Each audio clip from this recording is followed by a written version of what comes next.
Field Clearing Motorsport for all three, please. Can you just explain from the cockpit just how much fun you had today on a circuit like this with the gravel and the walls quite close by, and especially with Imola looking set to disappear from F1 for the time being? How much are you going to miss a session like this, and is it important for F1 to keep going to this type of circuits? Yeah, I said on Thursday, if we don't come back here, it is going to be a shame.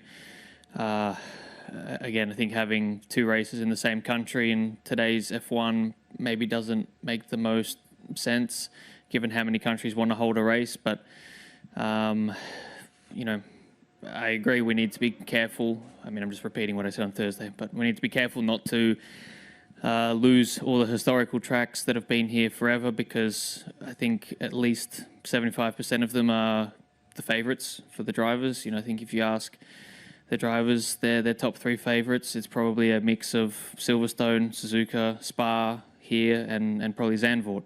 And, here's probably going to disappear. Zandvoort is disappearing.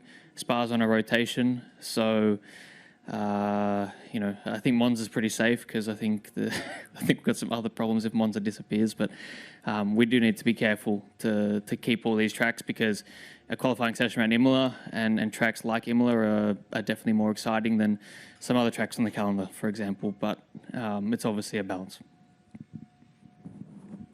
Yeah, I 100% agree. Especially, it depends also a bit on the cars, right? Because I do think the cars that we have now, they just don't really work that nicely on a street circuit, unfortunately. They're way too big, too stiff, too heavy.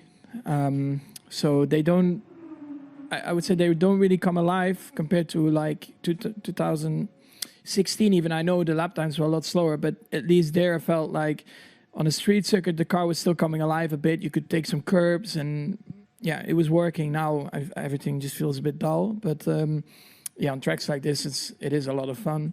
So many fast corners, and that basically the limit is the gravel or the grass, and I think that makes it always a little bit more exciting and a little bit more difficult to nail.